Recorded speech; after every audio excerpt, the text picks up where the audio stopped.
The Squier Classic Vibe series has represented a lot of value since the series was launched in 2008. Now, I've reviewed a few of them, and they've all been solid, especially for their price point. The model I'm looking at today seems to have impressed a lot of people, and as someone who grew up playing a very early 60s Fender Jazzmaster, I wanted to see if such an inexpensive version would seem at all familiar, or just be a visual nod and little else. So let's get into it.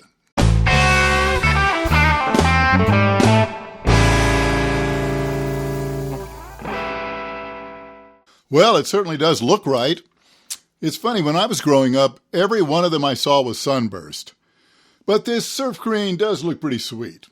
And I have to say, this is one of the nicer Laurel fingerboards I've seen. By the way, if you have a Laurel board that's too pale and dry looking, check out one of my videos on using the Monty's Relic Wax to make it look darker and richer.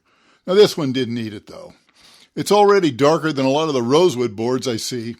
And like most guitars these days, this one was certainly playable right out of the box. But I always like to see if a basic setup improves things enough to maybe not need any fretwork. So the first thing I did was remove the strings and polish the frets. After that, I checked the nut height. Now, a huge percentage of new guitars are shipped with the nut cut way too high. And not everyone realizes that not only does this cause problems with first position chords and intonation, it actually has a significant effect on the overall feel. I didn't take it down quite as far as I prefer because the guitar will be sold on. And you can go down, but going up at all would require a shim or a new nut. Now next, I adjusted the truss rod. Much like the excess nut height, guitars very often arrive with too much relief, and that was certainly the case here. I find 6 or 7 thousandths of an inch to be about right for me. Now finally, the action and intonation. I didn't need to fix any rough fret ends, and I don't get into fret leveling and recrowning, so that's about the extent of the setup work for me. Often it's enough, but just as often not, so let's check it out.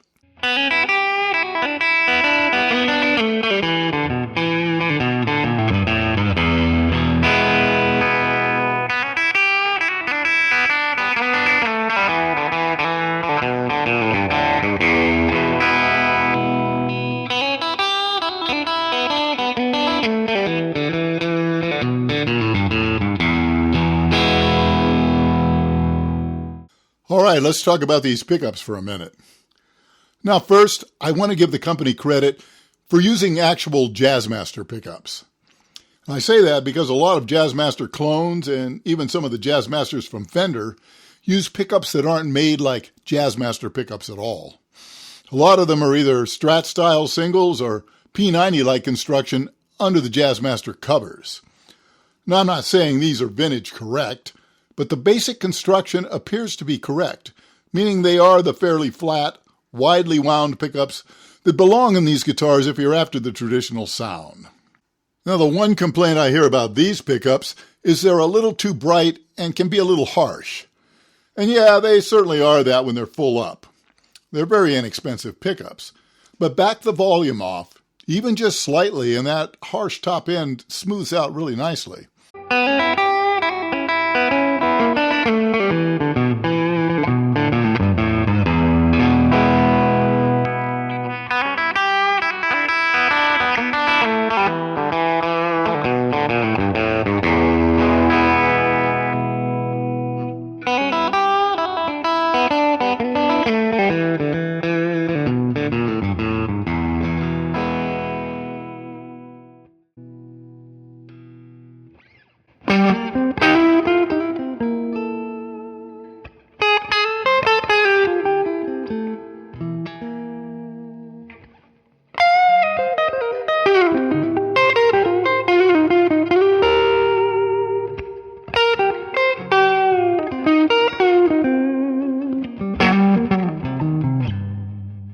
So far, I found the Classic Vibe series in general to be cleanly built and well finished. Now, to be fair, these days there are a lot of well-made Fender-style guitars at this price point, some of which cost even less and offer some higher-end features. Well, you know, all the modern guitar marketing buzzwords, like stainless steel frets and roasted maple necks. But the Squier has the advantage of looking like a Fender, and a very appealing bonus is most USA Fender parts can drop right in. So should you want to upgrade the pickups or the vibrato tailpiece, well, you can use the best parts your budget allows. Now, the necks on the Classic Vibe models I've played have all had a similar feel. They're a little on the slim side, measuring 0.83 inch or 21 millimeters thick at the first fret, and 0.91 inch or 23 millimeters at the 12th, with a nut width of 42.4 millimeters or 1.67 inch. It's a familiar feel and should be comfortable for most.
Honestly, there's not much to complain about. For me, the biggest problem with guitars at this price point isn't the overall quality, but the simple fact that even if you don't feel pickup and hardware upgrades are necessary, the majority of factory guitars could do with some really top quality fretwork to play their best. And when the guitar is this inexpensive, well, that can add nearly half the price of the guitar to your bottom line. Still, if a vintage style Jazzmaster is something you'd like to own, and don't want to spend at least twice the price for a Fender, I'd say this is a fine option.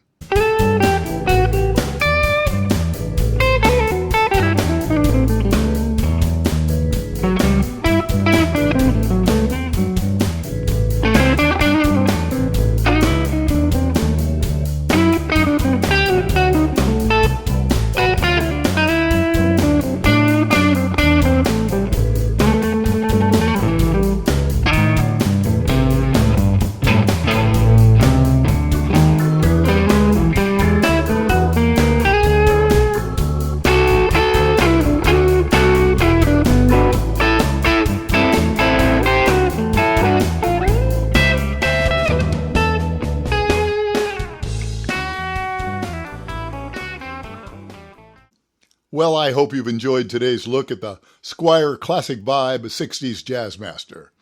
If so, give it a like. And subscribe if you haven't yet. And of course, if you'd like to further support this channel, consider becoming a patron at patreon.com/Leonard Griffey Blues. And with that, it's goodbye for now, and I'll see you again very soon.